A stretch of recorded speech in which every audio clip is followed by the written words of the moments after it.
Today I'll be discussing with you guys something that is very important to me and is controversial in nature as it pertains to the lives of Californians and has for the past 30, 40 years. I'll be discussing a measure on the November 3rd ballot, and it may seem a little familiar because there was something similar in 2018 called Prop 10, and unfortunately it failed. So today I'll be talking to you about the California Local Rent Control Initiative and why we need it so bad. Well, California pretty much has been in a housing crisis since the 80s, and we've struggled to find an adequate number of houses for the number of Californians there are. Well, why else do Californians need this? Well, besides when we hear this notion of California, we always think of rich and luxurious and economically prosperous, which is fair and valid and true. But with extreme highs, there are the extreme lows, and we see a lot of poverty, and we see a lot of people, a lot of homeless. But what about that in between? Well, California's poverty rate is on par with the national average of 18%, but California actually has the highest functional poverty rate. So you're probably wondering, what does functional poverty rate mean? It means that people make a certain amount of money to the point where they're not eligible for government aid on the federal level and on the state level.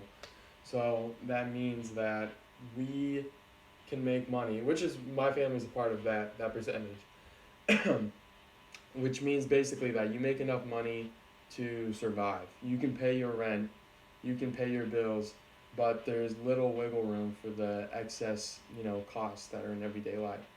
I can say that for myself. Since my family is in that percentage, there are times when we can't afford to fix a car, or we can't afford to go to the hospital.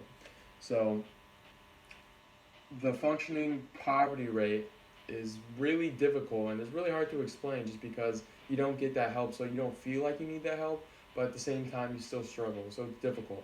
But aside from that, besides having the highest functional poverty rate, leaving no wiggle room for families to spend excess money on the things they need and for their family and for their kids, California, 82% of Californians pay 30% or more than their household income towards their rent. And then for 54% of that 80%, they pay 50% or more of their household income on rent, which is just crazy. According to the Housing, U.S. Housing Services, a household shouldn't have to pay more than 30% of their household income to be able to live comfortably. And also, Californians on average pay 50% more than any other state on electric bills, gas bills, and gasoline. So obviously the costs of living in California are extremely high. And so it doesn't help that not only do we have to pay the most towards all these bills and necessities, but also towards rent. It gives us a very little wiggle room for anything. Well, okay, so now how do we get this in place? So there's two main points that we can look at where they actually use rent control, and we can look at San Francisco and we can look at New York City. Well, San Francisco has a very, very lenient rent control regulation. Essentially, it slows down the abilities of the landlords to raise rent, meaning that they can slowly raise it to market price over a period of time. And they still have, and still have the protection of the Costa-Hawkins Rental Act.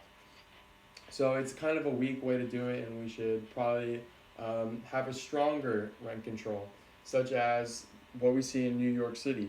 Well, in New York, they have a very, very strict rent control, and for them, what that means is in any major complex, 6 or more tenants, I believe, the government has full regulation, and I believe they tend to keep it below market price just so that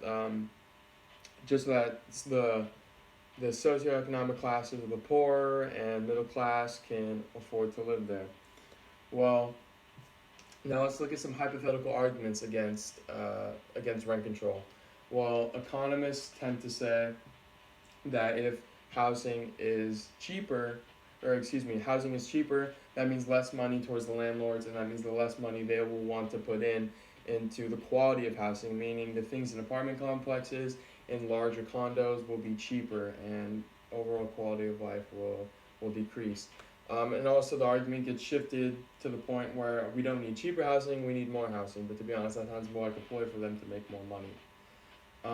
I mean, all of this is pretty much hypothetical as we don't have a lot of rent control in place, a lot of good rent control in place, so we can't really see the negatives of it.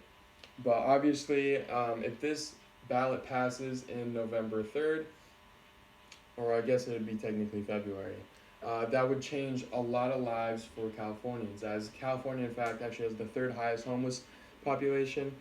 This would ease the stresses of many large families, such as myself, for many poor families, and give hope for a new age of Californians. Thank you.